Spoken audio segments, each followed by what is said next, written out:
Goeiedag aan almal wat by die Woord in Diepte inskakel in die splinternuwe jaar met 'n nuwe reeks uit die boek Jesaja, vertroosting vir God se volk. Dit is 'n hele nuwe reeks en ek hoop u gaan dit geniet saam met ons. Dit is hierso so 'n bietjie warm, so ek sit maar sonder my baadjie vandag. Kom ons bid saam. Onse Vader in die hemel, soos hierdie klein rooi vinkie tussen die riete sit, so sit ons tussen u liefdebewyse dag na dag. Mag ons u genadige hand raak sien, wat ons wil lei, wil vertroos en voorthelp op die lewensweg. Amen. Ja, ek het hierdie rooi vink afgeneem, met sy pragtige bloedrooi kleure wat so kontrasteer met die pikswart van daai veertjies. Hy's in volle broeidrag en probeer die wyfie so beïndruk en dan pof hy homself so op asof dit nou skielik baie koud geword het en dan tjir vlieg hy so rond. Dit is pragtige voeltjies. Wat sê Jesaja vir ons in die 18de vers van die eerste hoofstuk? Kom nou en laat ons die saak uitmaak, sê die Here, al was julle sondes soos skarlaken, dit sal wit word soos sneeu, al was dit rooi soos purper, dit sal word soos wol. Hierdie is 'n baie mooi belofte, dat daar niks vir die Here onmoontlik is nie. Hy kan ons help. Jesaja 1 vers 1, lees dit vir ons. Die gesig van Jesaja, die seun van Amos, wat hy gesien het met betrekking tot Juda en Jerusalem in die dae van Ussia, Jotam, Agas en Hiskia, die konings van Juda. Ja, hierso noem hy nou hierdie konings, en wanneer hierdie konings afvallig was van die Here, en die verkeerde pad geloop het, en wanneer so 'n koning dan doodgaan, dan ontstaan daar 'n hele krisis in die regering van daai volk. Jy kan maar net dink, as die eerste minister of president van 'n land skielik net moet doodgaan, dan moet daar 'n nuwe verkiesing uitgeskryf word of wat ook al, en dan beland so 'n land baie keer in 'n groot krisis. So die opskrif van hierdie studie is 'n identiteitskrisis. Hulle het hulle nie gekoppel aan God nie. Hulle was nie gehoorsaam aan die Here nie, maar aan aardse leiers wat die pad byster geraak het. En daarom is hulle in hierdie krisissituasie gedompel. Vers 2. Hoor, o hemele, en luister, o aarde, want die Here spreek. Ek het kinders groot gemaak en verhoog, maar hulle het teen my oortree. 'n Os ken sy besitter en 'n esel die krib van sy eienaar, maar Israel het geen kennis nie, my volk verstaan nie. Dit is eintlik verskriklike woorde hierdie. Toe ek jare gelede as student hierdie boek stadig deur gelees het, en ek kry hierdie negatiewe sinnetjies hier, toe let ek daarna op, en ek let op hoeveel keer Jesaja praat oor die afvalligheid, die sonde, die verskriklikheid van die gevolge van sonde. En daar is byna nie 'n hoofstuk waar ons nie hierdie element kry, dwars deur sy boek nie. Dit sê hier, ek het kinders groot gemaak, maar hulle het teen my oortree. Dit is hartseer woorde. Hy het 'n moeilike werk gehad, die profeet Jesaja. Dan vergelyk hy die mens met 'n os, met 'n dier. Hy sê 'n os ken sy besitter. En hoe moet ons voel as ons met 'n donkie vergelyk word? Hy sê 'n esel ken die krib van sy eienaar. Maar Israel, my volk, het geen kennis nie. My volk verstaan nie. Dit is bitter hartseer, hierdie woorde. En baie keer dan dink ons, as mens net by die punt kan kom, wat jy kan sê, jammer, net een woordjie, kan dinge so maklik verander, maar ons is so gesteld op self, oor my behoud, my posisie in die samelewing, wat mense van my dink, dat ons God uit die prentjie uit verloor. En wanneer ons daai mooi woordjie kan sê, dankie, dan bring dit sommer 'n hele nuwe atmosfeer aan die vertrek. En ek het daar, wat dit in die sand geskrywe was in die tweede foto, dankie, dankbaarheid. Ons behoort dit in ons hele lewe te skrywe. En selfs wanneer dit eintlik nie reg is om dit te sê nie, wanneer ons dit tog sê. Jy weet, ek het gewerk saam met 'n swart man, wat my baie mooi gehelp het. En nou het ek die bytel beet en ek slaan my hand, my duim raak, in plaas van die bytel.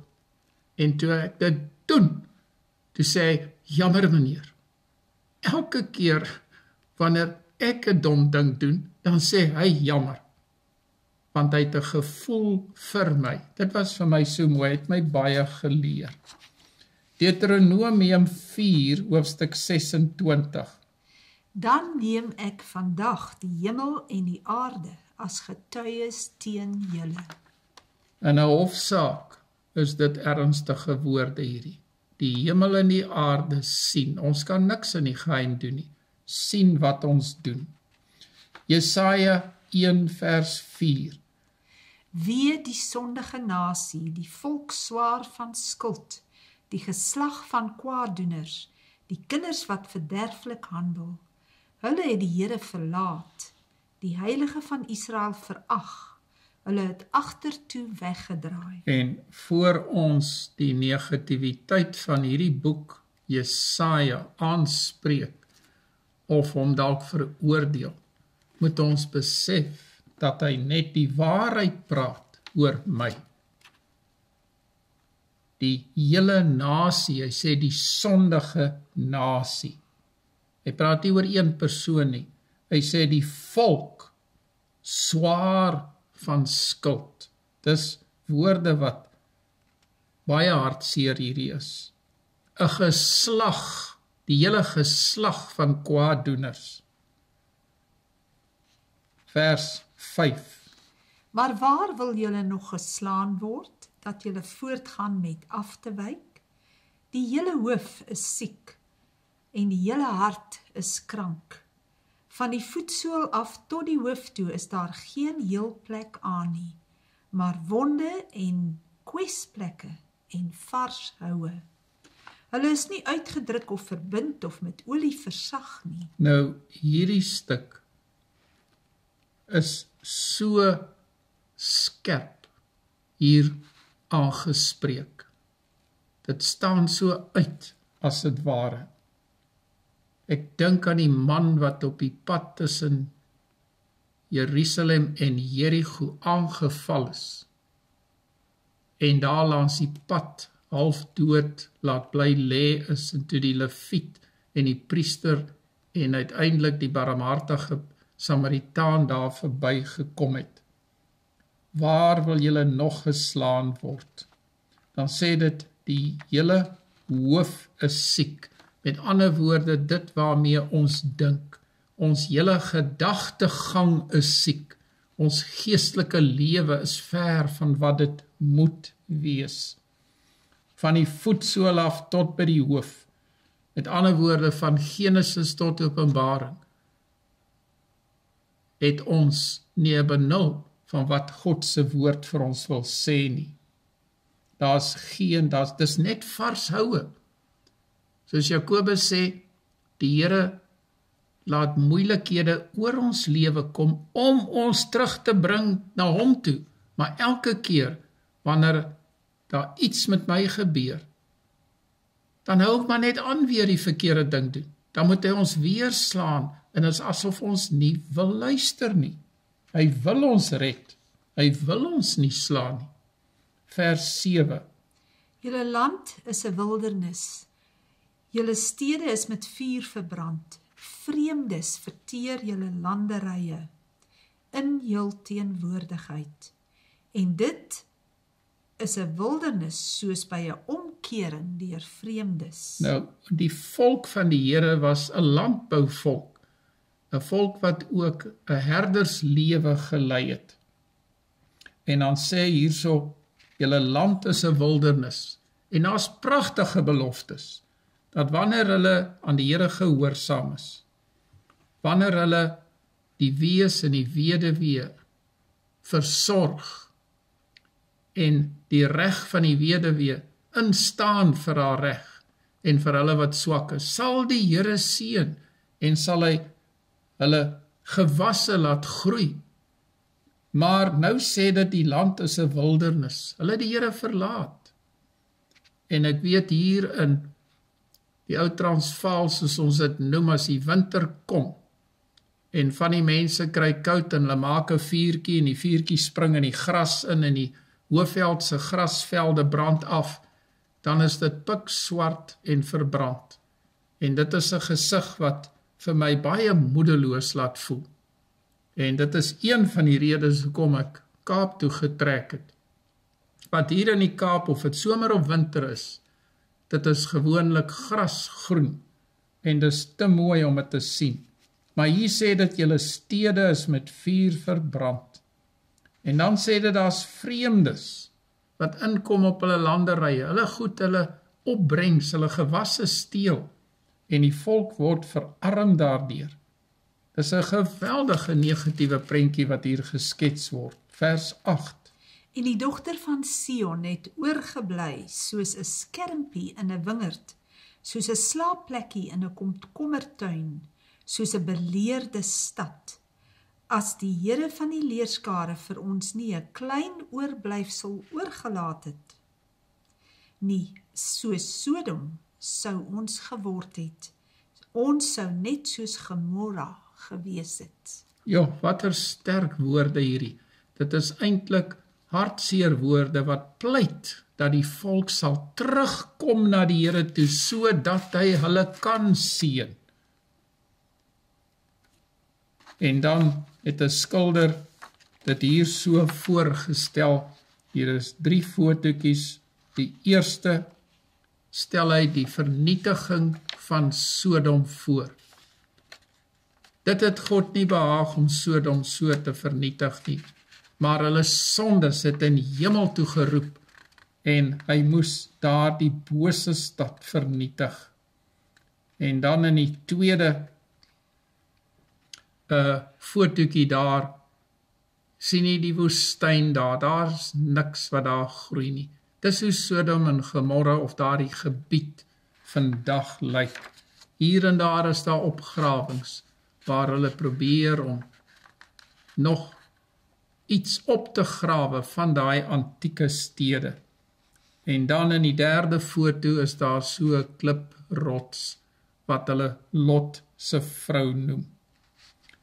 Lees vir ons verder in Jesaja 1 van vers 10 af.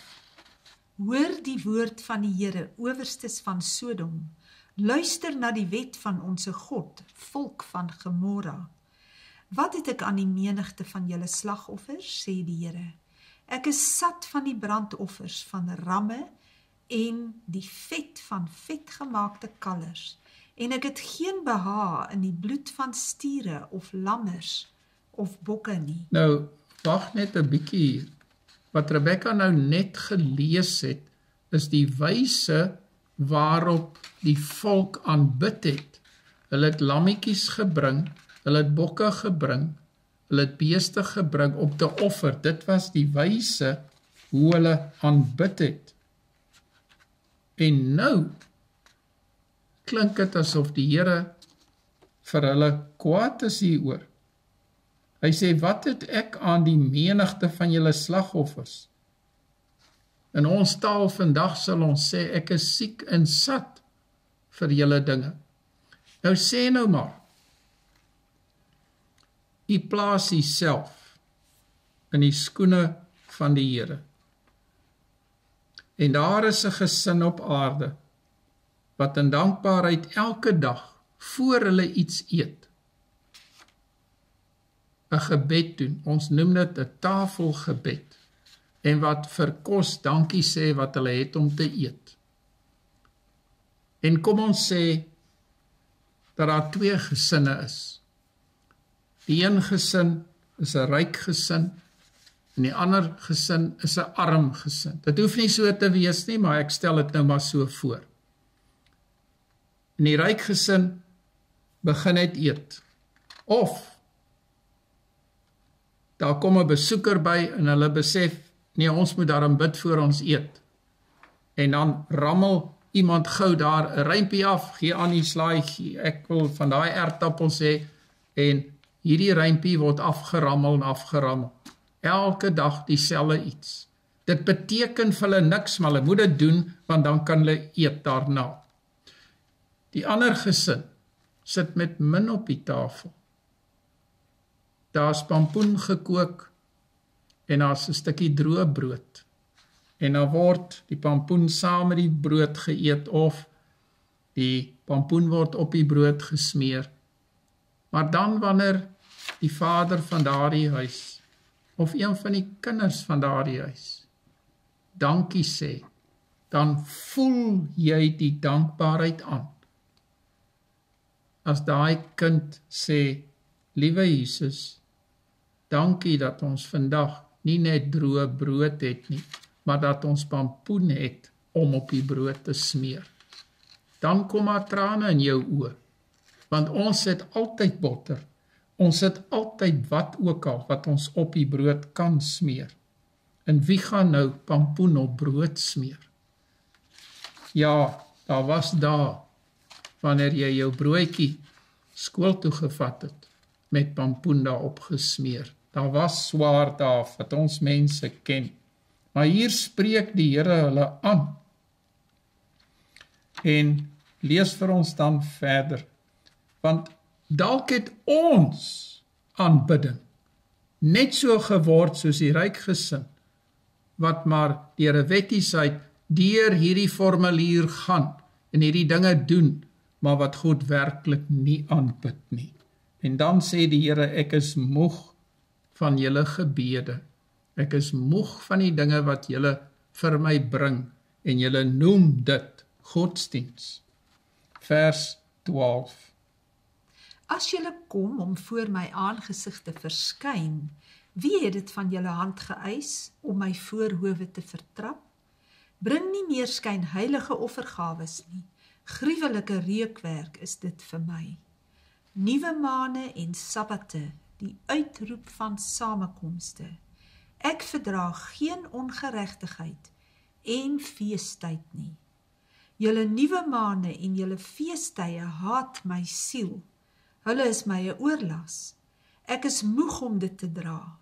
En as julle jul hand uitbrei, bedek ek my oë vir julle. Ook as julle die gebed vermenigvuldig, luister ek nie. Julle hande is vol bloed. Kom ons gaan net vir 'n oombliekie na die tempel daar in Jerusalem. En kom ons sê, daar kom 'n vader en 'n moeder in.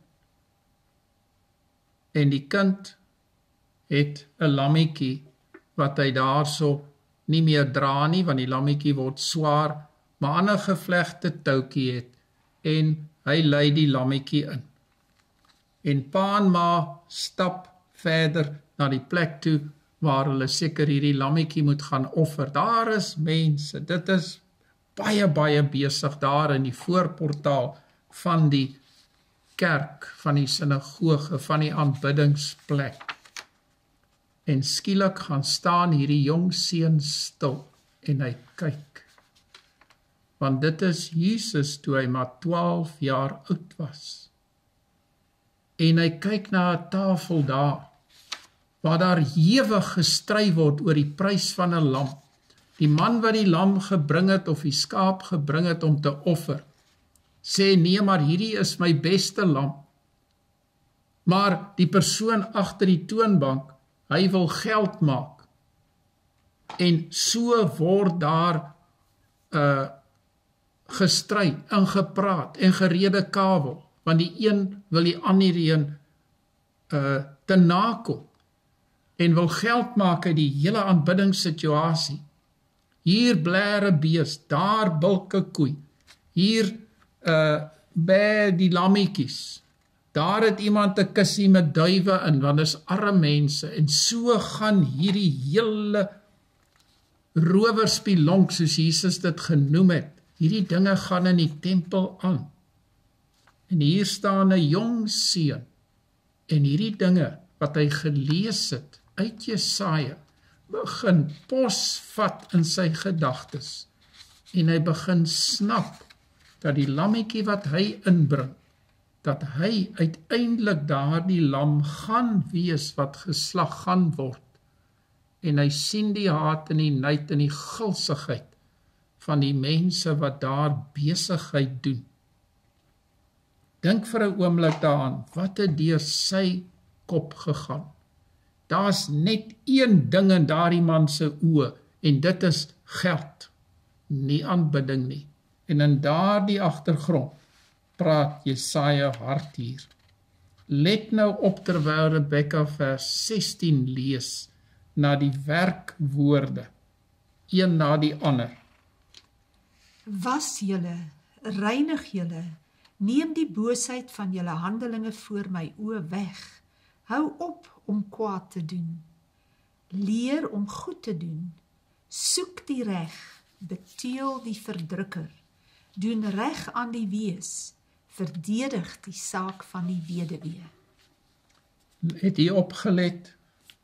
Ons moet was, ons moet reinig, ons moet dinge wegvat voor ons oë, ons moet ophou om kwaad te doen, ons moet leer om goed te doen, ons moet soek, daar is iets wat reg is en daar is iets wat verkeerd is, verdedig die saak van die weduwee, tree in hier, tree vir God in, dis 'n oproep wat hy maak. Matteus 23 vers 23 in die Nuwe Testament. Luister hier wat sê Jesus self.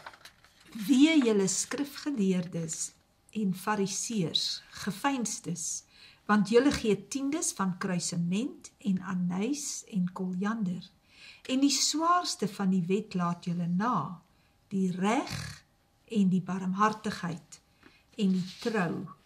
Hierdie dinge behoort julle te doen sonder om die ander na te laat. Verwag die Here van ons dat ons moet loop kerk toe, bidde gaan, ons mond oopmaak, sing, ons Bybels oopmaak, lees, dit toemaak, ons oor toemaak en bid. Verwag hy hierdie dinge van ons? Of verwag hy dat daar 'n opgewondenheid in my hart moet wees?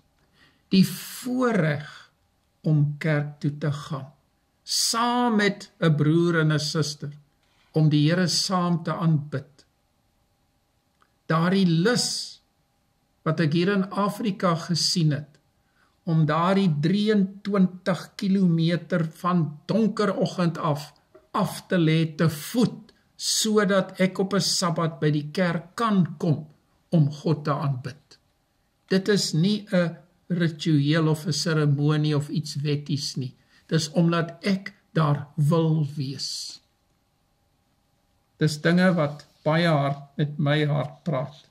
Vandag gaan ons kerk toe. Ry kerk toe met 'n motor. Ons sit die lugversorging aan wanneer ons kerk toe ry.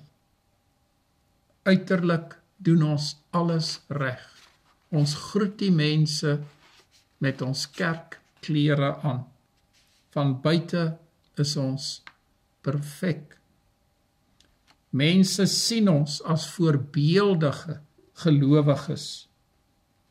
Maar my taal tuis en by die werk is nie kerktaal nie, maar huistaal of werktaal.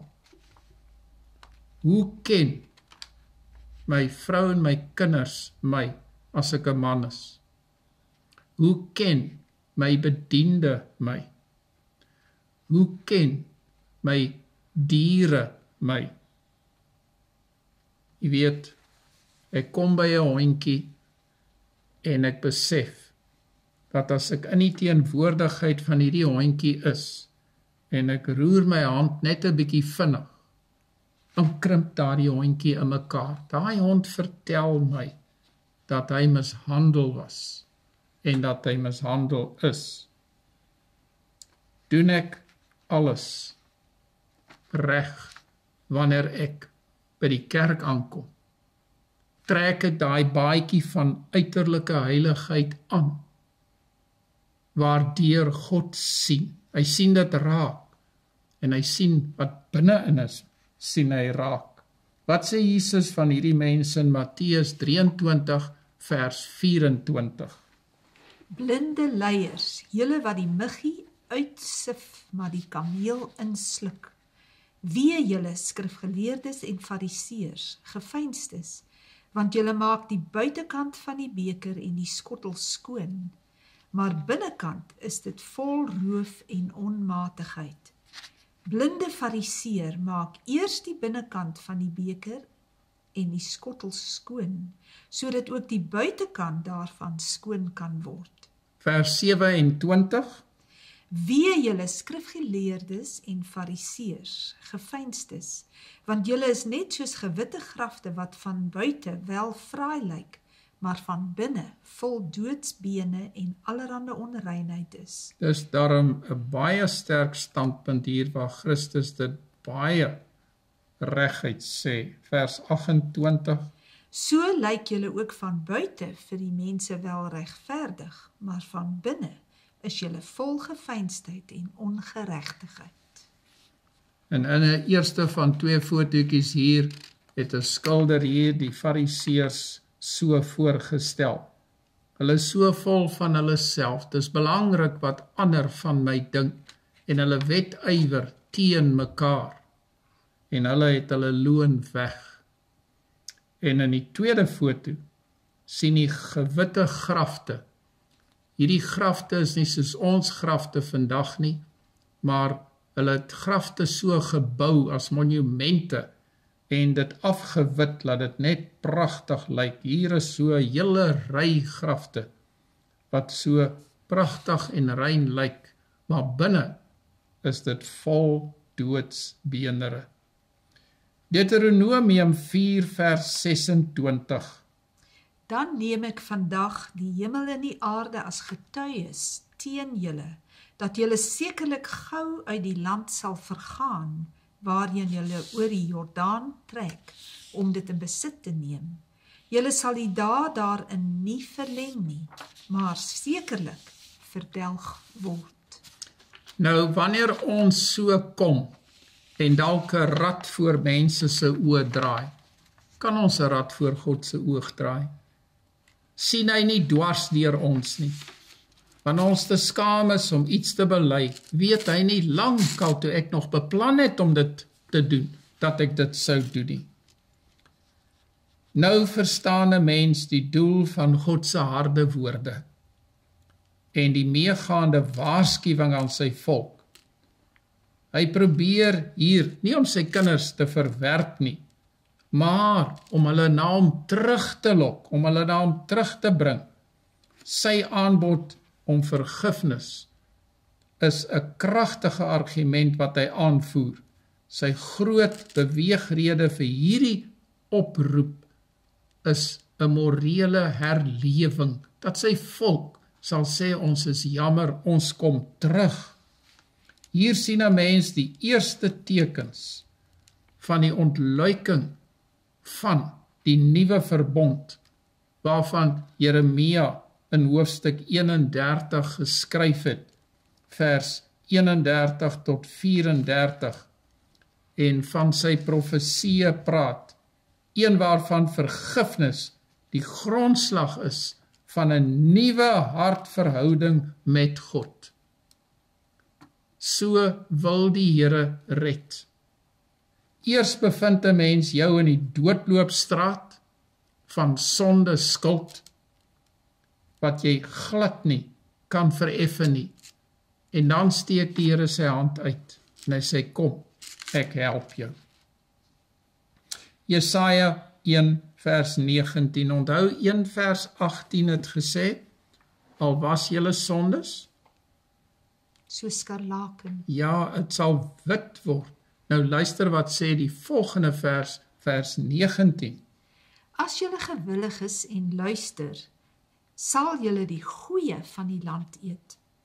Maar as julle weier en wederstrewig is, sal julle deur die swaard geëet word, want die mond van die Here het dit gespreek.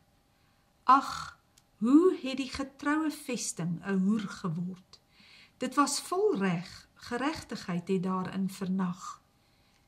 En nou, moordenaars, jou silwer het skuim geword, jou wyn is vervals met water, jou vorste is opstandelinge en metgeselle van diewe, elkeen van hulle het omkoopgeskenke lief en jaag beloninge na, aan die wees doen hulle geen reg nie, en die saak van die weduwee kom nie voor hulle nie. Ja, hier spreek God die aard van die mens aan, wanneer hy God agterlos, wanneer hy vir God weghardloop in sy soeke na eer en geld, dan bly God agter, en die duiwel klim in, en hy maak 'n groot gemors van jou lewe. God bepaal dit nie so nie, ons kies self. En hier het ek 'n foto het ek ontdek op die net, en hierdie foto wys vir ons die pad aan van waarheid en die pad van die leuen. Dit wat reg is en dit wat verkeerd is. En ons kies self op watter pad ons gaan loop. Lees vir ons verder. Daarom spreek die Here van die leerskare, die magtige van Israel. O wee, ek sal vir my voldoening verskaf van my teenstanders en my wreek op my vyande, en ek sal my hand teen jou uitstrek en jou skuim soos met loog uitsuiwer en al jou looddele wegneem. Nou wanneer jy erts optel en daar is silwer in daai erts, of goud of koper of watter mineraal ook al, en jy gooi dit in die vuur totdat dit smelt, dan kan jy met daardie proses naderhand daardie skuim, daardie lood soos hy hier noem, kan jy dit uitsmelt en later aan net met die suiwer metaal waarvoor jy soek sit. En hierdie beeld gebruik die profeet om dan vir Israel te sê, dit gaan swaar met julle. Julle is in 'n geweldige krisis, want julle het my verlaat, maar ek los julle in die smeltkroes, totdat julle omdraai en julle terugkeer na my, want ek stel belang in die suiwerheid van julle hart. En so wil God ons red. Die ritueel en die gebede wat uitgevoer is, was slegs geldig as dit 'n verdere uitdrukking van ons getrouheid aan hom en sy verbond was. As ons gebede net daar is om die mense te beïndruk om my, dan hoor God nie. Hy hoor nie daardie soeke na hom toe nie. Ek dink aan 'n predikant wat eendag gekniel het en gebid het om 'n man wat deur 'n bose gees besete was. En daar was seker 4, 5, 6, 7, dalk 8 predikante daar teenwoordig. En elkeen het 'n kans gekry om te bid. En hy was, as ek reg onthou, die enigste blanke predikant. En hy het ook gebid. Maar die man het aanhou skree. En die swart predikante wat daar gebid het, ken hierdie ding. En hulle het gesê, ons gee nie op nie. Ons sal bid tot hierdie bose gees hierdie man verlaat. En hulle het aangehou en aangehou en aangehou bid. En dan kom het weer by die witman se beurt en dan bid hy weer. En hy sê in sy gedagtes het hy vir homself sê, Here, bid ek dalk verkeerd? Moet my woorde so of moet dit so wees? En na seker min of meer wat baie lank was, 15 minute na 'n halfuur toe roep hy net uit, ag Here, help ons. En dit het uit die binneste van sy hart gekom. En toe hy dit sê, toe word die man stil. Die Here verwag nie dat ons 'n sekere resep moet volg nie. Dat ons deur die seremonie moet gaan nie. Hy soek jou, hy soek jou hart, hy soek die verlange van jou hart na jou Skepper toe. Vers 26, ons gaan hier deur vers vir vers en ons kry hierdie kosbare waarhede. En ek sal jou weer regters gee soos vroeër, en raadmanne soos in die begin. Daarna sal jy 'n stad van geregtigheid, 'n getroue vesting genoem word. So hierso beloof die Here nie net voorspoed nie, maar hy bou sy volk op. Hy sê dit sal weer gebeur. Skep moed. Vers 27. Sion sal deur strafgerig verlos word, en die van hom wat terugkeer deur geregtigheid. Maar daar sal verbreeking wees van die oortreders, en die sondaars almal saam, en die wat die Here verlaat, sal omkom. Die Here beloof ook hierso, dat hy die vyande, hulle wat Satan gebruik om sy volk te verniel en te verlok en te verlei, dat hulle sal omkom. Want die Here is 'n liefdevolle God, maar hy is ook 'n God van geregtigheid.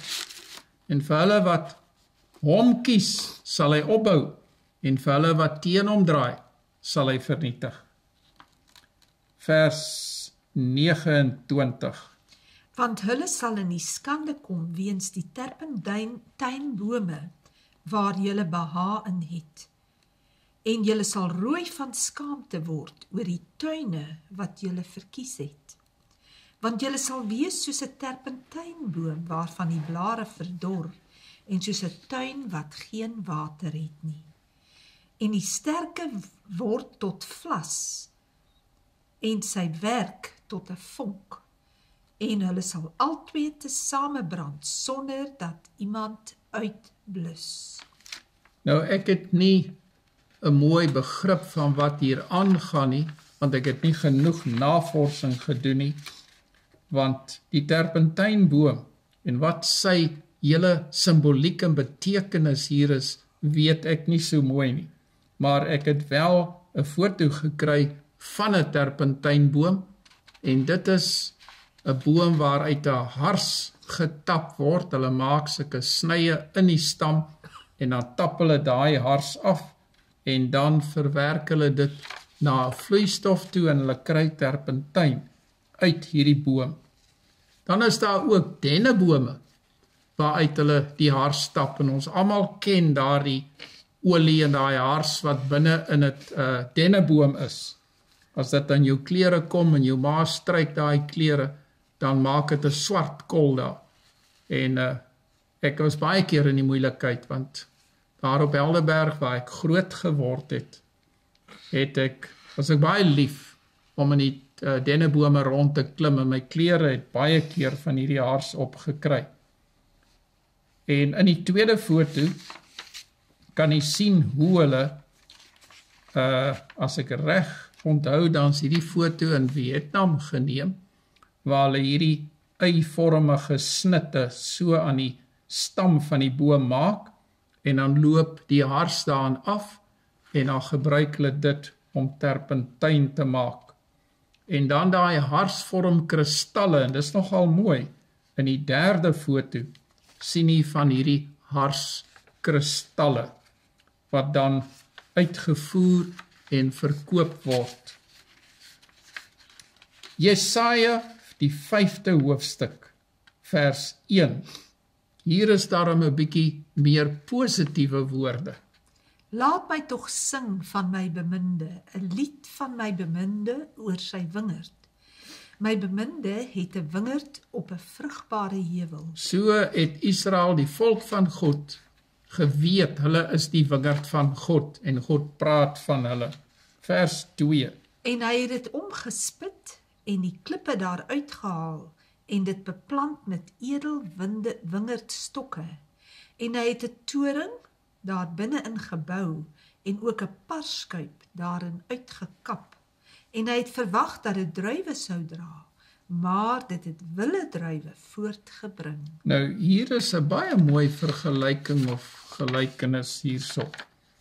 Israel wat die wingerd is, hy sê, hy het hulle omgespit, en jy kan dink, wat beteken dit? Waarop sin speel dit?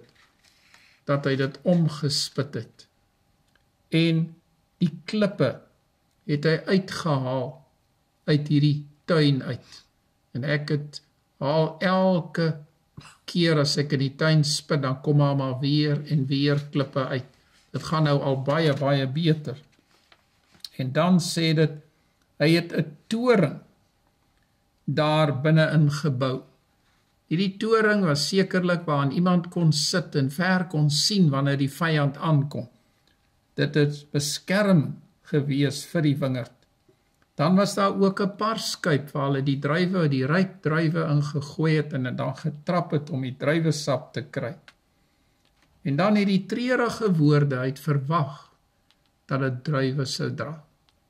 En as ons dink net aan die woord druiwe, dan bedoel ons soet druiwe, lekker druiwe, eetbare druiwe. Maar, sê hy vir sy beminde hier, vir sy wingerd, dit het wille druiwe voortgebring. Vers 3. Nou dan, inwoners van Jerusalem en manne van Juda, oordeel tog tussen my en my wingerd. Wat is daar meer te doen aan my wingerd wat ek daar nie aan gedoen het nie? Waarom het ek verwag dat dit druiwe sou dra en dit het wille druiwe voortgebring? Laat my julle dan nou te kenne gee wat ek met my wingerd gaan doen. En hier is nou die hartseer hiervan. Dit sê, ek sal my doringheining wegneem. Dit wat die wingerd beskerm teen die diere en kwaaddoeners, sodat dit verwoes word. Ek sal sy muur stikkend breek. So die Here sy wet gegee, wat 'n beskerming was vir sy volk. Maar wat het hulle gedoen met sy woorde? Hulle het dit eenkant gegooi, dit geïgnoreer, sodat dit vertrap word. Lees van vers 6 af. En ek sal dit 'n wildernis maak, dit sal nie gesnoei of omgespit word nie, maar opskiet met dorings en distels, en ek sal die wolke gebied om nie daarop te reën nie. Ja, hierdie, as die Here nie reën gee, en die bossies begin groei, dan is die wingerd daarmee heen. En dan sê vers 7, want die wingerd van die Here van die leerskare is die huis van Israel. Daar gebruik hy hierdie pragtige beeld. En die manne van Juda is die tuin van sy verlustiging. So het die Here hierdie volk gekies om deur hulle sy plan uit te werk, om hulle as 'n pragtige wingerd wat vrugte dra aan vir hom, sodat die omringende nasies kan sien dat hulle die ware God dien wat hulle seën, maar hulle het 'n verkeerde boodskap uitgedra. En dit sê hierso, hy het gewag op reg, maar kyk, dit was bloedvergieting. Hy het gewag op geregtigheid, maar kyk, dit was geskreeu. Dis baie treurige woorde hierdie. En ons het daar by Jakkalsvlei 'n bietjie gaan druiwe pluk ook. En ek het hierdie foto geneem, die eerste van 2 fotootjies van 'n lekker tros, hanepoot wat daar hang. Ons het hom gepluk hierdie tros, en ons het lekker geëet daaraan. Dit was goeie druiwe. Maar ek het ook 'n tweede foto geneem, van waar die voëls daai druiwekorrels gepik het, en die oorblyfsels gedroog het, tot 'n harde stukkie rosyntjie, wat eintlik nie eetbaar is nie. Van die druiwe daar het ook mif opgekry, verkrimp, verdroog, en dit stel die slegte druiwe voor.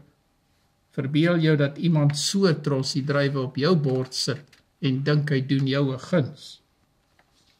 God verwag goeie druiwe, en daai goeie druiwe is druiwe van nederigheid, van sagmoedigheid, van liefde, druiwe van geduld. Maar die vrugte wat ons dra, is dalk suurdruiwe, en dit sal wees druiwe wat sleg is, druiwe van hoogmoed, druiwe wat sê ek is beter as jy, wat afkyk op ander, van ontevredenheid, van murmurering, dalk nog van kwaadwilligheid, en in die plek van die vrugte van lofprysing en gebed, dra ons vrugte van murmurering en beskuldiging van God. Hier is 'n baie interessante verhaal wat alles so mooi saamvat. Ons is so maklik geneig om te veroordeel. Lees vir ons hier van 2 Samuel, hoofstuk 12, vanaf vers 1. Daarom het die Here Nathan na Dawid gestuur. Toe hy by hom inkom, sê hy vir hom, daar was 2 manne in 'n sekere stad. Die een was ryk en die ander arm. Die ryke het 'n groot menigte kleinvee en beeste gehad, maar die arme het glad niks gehad nie, behalwe 1 klein ooilammetjie wat hy gekoop en in die lewe gehou het, en wat hy by hom en saam met sy kinders groot geword het. Dit het van sy stukkie brood geëet en uit sy beker gedrink en in sy skoot geslaap, en dit was vir hom soos 'n dogter. Ek dink toe Dawid hierdie hoor, was hy hier, het hy dit geniet, hy het verstaan van die skapies, en hy het hom ingeleef in hierdie hele verhaal. Dit was vir hom so mooi, want hy het self daai skapies op sy skoot getel, en hy het vir hulle van sy kos gegee. Hy het sy koppie gevryf, hy het met hom gepraat, hy het dit wat seer was verbind. Hy het dit geken, hy het dit verstaan. Maar dit was nie die einde van die storie nie. Dit was net die eerste 3 verse. Toe sê Nathan die volgende van vers 4 af.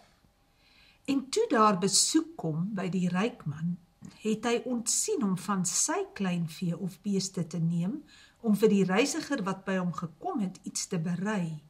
Daarom het hy die ooilam van die arme man geneem, en dit berei vir die man wat by hom gekom het. Onthou jy nog toe Dawid en sy manne honger was, en hulle daar naby Nabal skape opgepas het? Hoe Dawid daar so kwaad geword het? En hy het gesê, manne, gesp julle swaarde aan, kom.